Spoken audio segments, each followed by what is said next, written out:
Ghanaians. What is wrong with you, young Ghanaians? It's between 7 and 8, 9 p.m. And you want to tune in because we have Helena Piampo for myself and William Asiedu, Amayal Deborah, Nanefwa, Sewa, Aduse, Clemento Suarez, Mobareka Udu, Chief Mumen, Nana Sase, Sewa Photography, Kofi, and Sam, Dr. Abdul Samed Muntaka, and you. So we're going to do this nice and easy, 7 p.m. to 9 p.m. You don't want to miss it. We're asking the question, what is wrong with you, young Ghanaians? Because it does appear that whatever we do, the elders think that we are not qualified enough. They think that we are not wise enough. They think that we are not doing enough. They think that we are lazy and all of that. So we want to do a self-introspection today. What is wrong with you, young Ghanaians? That's the first one. The good news I also have for you is that the Tamale Airport, the Tamale International Airport, which will also give our brothers up north an opportunity to travel directly to the Sahel and many other places, yesterday was opened. And it was a beautiful, beautiful facility, if you ask me. Very beautiful Tamale International Airport. The last time I was in Tamale was around 2018 when I went there with Nana Yawase Dako of the Green Republic. We went to plant trees around the Young and Sang area. And that's why I always ask the government, where are the trees you planted? Because we planted the trees are there. They are engineering rain and all of that. But this is the Tamale International Airport, a beautiful facility, if you ask me. And congratulations, the proponents of this, and the sword was cut. We kept the pressure on. We kept asking the questions, and today it is here, and it's there for all of us. It will rake in revenue. It will make sure that we're all happy, sound, and everything is okay. And then the country is making progress. People come here. They have a good story to tell. It will open up the northern region, tourism and business, foreign direct investment and all of that. And that's what we're looking for. Because I particularly, having traveled to different portions of different parts of the north, I always come back home very disappointed because I see the vast land. You talk to the people of the north, you see their intellectual capacity and their willingness to work. You talk to them and you see that these are very creative people. But then again, there's a sharp divide between the north and the south. And I think that the situation of this Tamale International Airport will change the narrative, because now people can fly directly there. People can start a lot more businesses there. They can collaborate more and they can do a lot of good work. So kudos. This tour was initiated by the present government, phase 2, and I want to congratulate the government for putting this up. Now, let's stay in the northern region, Saboba, to be specific. The problem of the feeding in our schools is still evident. It hasn't gone anywhere. And you see, no amount of talk and propaganda and trying to whitewash the issues will take it away. Yesterday, I got another distress call, and I get a lot of distress calls. Like I got a distress call from Kajibi Asato SHS talking about their computers, that they don't have computers to sit for the ICT examination. And following that, a lot more schools have contacted me. Somebody says, oh, but Johnny, go and give them computers. That's not my job so to do. My job is to let the duty bearers know. And I'm sure that they already do, because reports are reaching to them on a weekly, monthly, quarterly, half-yearly, and annual basis. So they know what the problems are. It is the willingness to solve the problem. That's the issue. Now, tomorrow, the ICT exam is happening. So can you close your eyes for a moment and imagine all the schools that do not have computers, enough for the students who will be taking their ICT examinations. They will be in trouble. If they fail, we will come back to come and complain.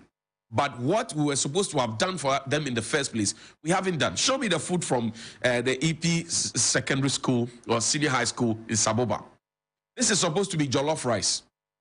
Now, this jollof rice in this pantry bowl is meant for about 10 people. As if you are familiar with the secondary school system, there's always a table head, or whoever takes the ladle, the first is the king on the table. He determines what portions you get and all of that. But this is supposed to be jollof rice. This one, what you see there, is not anwamu. It's not anwamu. It's not Auntie Cecilia's anwamu. No, this is jollof rice.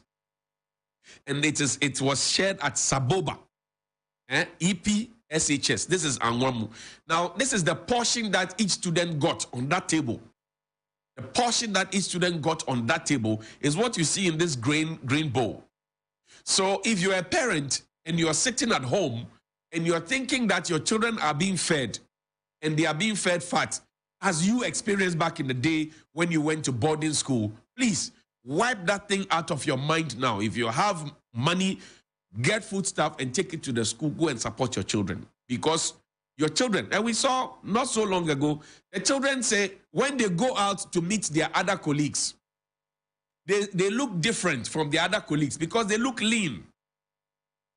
This is what is happening in the schools, and this is what should will catch the attention of the education minister. So Saboba EP Senior High School, this is the food they're eating. Jollof rice. This is supposed to be jollof rice, but between you and I, you know this is not jollof rice. This can not qualify in any way as jollof rice. And I didn't see the protein accompanying this so-called jollof rice. And you know that as adolescents as they are, they need food to be able to survive, to grow well. And education and nutrition have a certain symbiotic relationship. And these are the things that should engage the minds of our education minister, education directorate, and everybody else. But no, those are not the issues that will engage them. The issue that will engage them is for them to be able to say that we have frozen the salaries of the Colleges of Education Teachers Association. That for the month of August, freeze their salaries. Freeze the salaries of SITAG. Write to GTEC, and GTEC writes to SITAG, and they order their accountant general and say, don't give them their salaries. Why is SITAG on strike? SITAG is on strike because they had a long meeting with the Fair Wages and Salaries Commission. Engineer Benata, good morning to you. They had a long meeting with the National Labor Commission. Lawyer, good morning to you. They had a long meeting with the Ministry of Employment and Labor Relations. Good morning to you, Engineer Mr. Bafowa. They had a long meeting with the Education Ministry, and they all agreed that they were going to give the teachers in our colleges of education, the 46 of them, they were going to give them a new condition of service. They agreed. So SITAG went on strike. They called them into a meeting. They had a conversation with them and agreed that, look, they agreed that they were going to have a certain agreement to give them conditions of service that was befitting of the work that they were doing, even though SITAG asked for more, but they couldn't meet it. So we had to agree, compromise, and come to the middle. That was the first one. So now if you have agreed to give them certain benefits, and which will serve as their conditions of service, and then you decide to default because that condition of service was supposed to have taken effect in January 2023. We are in August. They served notice in July that they were going on strike. Show that thing, please. They served notice that they were going on strike. They said that the negotiated conditions of service were not being met. Now, did you know that because we are doing an all-year-round kind of schooling, SITAG doesn't have, the teachers do not have their holidays. They do not have their holidays, so they are even asking for a 1-month pay. Johnny's right. Everybody in this country, including those who write the rules for SITAG to follow, they take their leave when their leave is due. So how did they get to SITAG? And then we say, oh, you work all year through. And then even when we have agreed with you on a certain condition of service, we say no. Meanwhile, the people who sit at those tables, the man at NLC is a lawyer. I remember that I took an exam at the Ghana Institute of Journalism. And that's why I remember the Labor Act 651, 2003. I took an exam. I aced it. I remember that if you read the Labor Act 2003, which sets up also the National Labor Commission and many others, you will notice that SITAG is not wrong after all.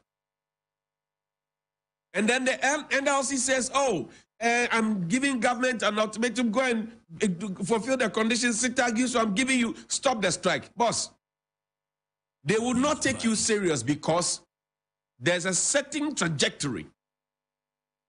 When you put people in a room and they agree on something, and then one party defaults, you don't put all of them together and start equating. You call the party that is defaulting, and in most cases, it is government. They agree with the people. They try to pitch the striking lecturers or whatever it is against the public, and they tell them that, oh, they put emotions in there. And then when they default, you don't hold government accountable. You start holding the people who are being oppressed accountable. That's why they will not take your word for it. I'm sorry.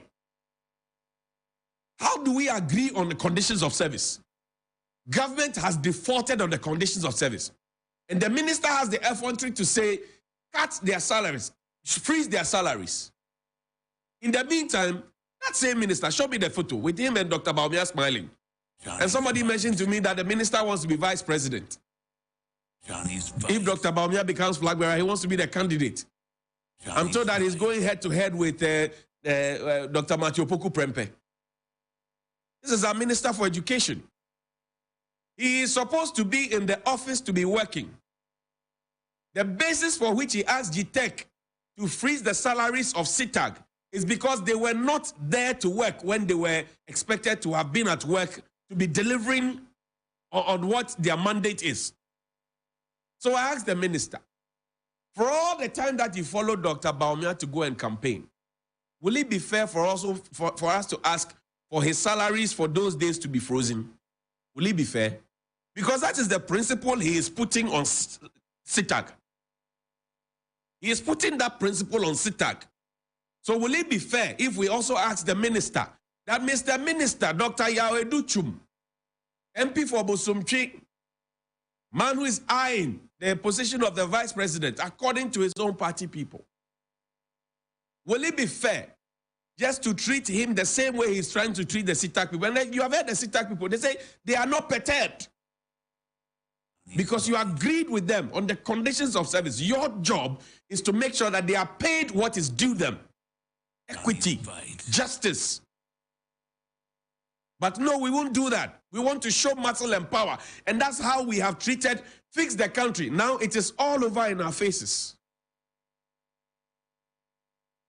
We have to start tackling the root cause. The root cause of the issues and not the peripheral issues. This is the main issue. All the colleges of education, those who train your teachers, they say they are on strike. And their demand is very simple and clear. You agreed with them, you have not paid them. They say, give us our money. You say, we won't give you, and we will also freeze your salaries. How does that happen? And you don't know that this has political effects. How does that happen? So I'm asking the simple question. SITAG didn't go to the classroom. That's fair. You are going to freeze their salaries, or you are frozen their salaries for August. That's okay. You were also not in your office. I've shown a photo where you were with Dr. Bawumia on the campaign trail. On those days, should we deduct from your salary? And should we extend that to all the people who are following the various presidential candidates around who have appointments in government? Should we be deducting from their salaries? Ajana 1, Ajana 2. If you can't apply the rule to yourself, don't institute it. And don't let it appear as if you are instituting the rule because you are in a position of power and you can oppress and suppress the people, even though you have not stuck by the negotiated agreements that you had with them. It's only fair. It's only fair. And this is also corruption. Because Honorable Yasafu Mafo is now complaining about corruption. He is the lead presidential advisor, senior presidential advisor. He says that we are 72% Christians, yet corruption growing from bad to worse. Now who caused that? Johnny's fight. The battle is the Lord's. He's worried about corruption, rightly so. Accrawl and all the issues. Remember Daniel Domelovo, Auditor General. You remember that? How he was pushed out. Why was he pushed out? Kroll. You remember Kroll? K-R-O-L-L. Just Google it and read about it. Were there insinuations of corruption in there? Because this sounds like you're preaching to the Pope. You're preaching to the Archbishop of Canterbury. Yes, it's good to talk about corruption, but you see, this is the same posture that the Minister for Foreign Affairs took when she went to her own ministry. And yesterday I asked a question. The agencies are withdrawing their people. Is she withdrawing her people too from the Foreign Affairs Ministry? Johnny's Bite. I say if you are not able to do anything to make certain changes, then Christianity itself has a problem in terms of making our words work. Yesterday I played for you Prophet Dr. Kofi Odro's video. And I said that he sounds like the lone voice in the wilderness who is saying, "Thus says the Lord." All the people who are involved in Galamsey, in many other things, they attend churches. We know where they attend their churches. They sit in front of pastors and priests. Sometimes they are made chairman of harvest and the rest. Nobody is able to preach to them to say, "Jaisaya no akaoho." Johnny's Bite. Nobody is able to look them in the face and tell them that you are the problem. Nobody is able to look them in the face. So when you come to make such a blanket statement that we are 72% Christian and that corruption is thriving because right at your very doorstep, Mr. Yaosafo Mafu, things have happened. Right at your very doorstep, things have come up. Right at your very doorstep. How have you dealt with those issues? It's a question. So I would take this with a pinch of salt. The reality. But I'll take it with a pinch of salt because we have had ministers in this country who go to the vetting table, they pick the Bible or the crucifix, they swear by it, they sit down, the first thing they say is a lie. We have meetings in this country. We meet and then we say an opening prayer. We invoke God. The first things we say are lies. So now who calls them? The people are fast learning from you, the leaders. Then when you finish, you come and say the youth are lazy. The youth do not like to work. If whatever you're lending to me at the bank hits a certain percentage that I can't pay, how do you expect me to go and take a loan facility so that I work for the bank? And in speaking of the bank, that's my final thing. Have you ever, you who is defending everything, including what's happening at the Bank of Ghana, have you ever seen any job vacancy announcement from the Bank of Ghana before? I'm asking you. Job vacancy, Bank of Ghana. Have you seen it before? The Bank of Ghana says, "Oh, we need 10 people to come and do so and so." Have you seen some before from the Bank of Ghana? You're busy defending the Bank of Ghana. You're busy. You are Sergio Ramos. You're busy defending the Bank of... Have you ever seen any job vacancy from the Bank of Ghana? Yeah, people work at the Bank of Ghana. People retire at the Bank of Ghana. People retire. People are replaced. Have you seen job vacancy from the Bank of Ghana before?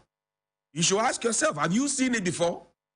Now think about it slowly and start thinking, because even the lowest at the Bank of Ghana, per some information that I have now, 6,000, that's what the lowest with the last month. You are taking 200,000 the rest at the Bank of Ghana. You are here defending. And you have a degree. You are at home. You are still sharing bread with your mother. Johnny's Bite. You are still using 2 Ghana cedis data to defend everything that is wrong. Johnny's Bite. Your mother's electricity or water bill will go up on 1st September. You won't pay some. You don't pay rent. You have no responsibility, but you will defend everything. So I ask you, you need a job. If the Bank of Ghana had giving out opportunity to say job vacancy, come and apply, I'm sure you would have applied. But have you seen that job vacancy being announced before? Think about it deeply. Good morning. Yes.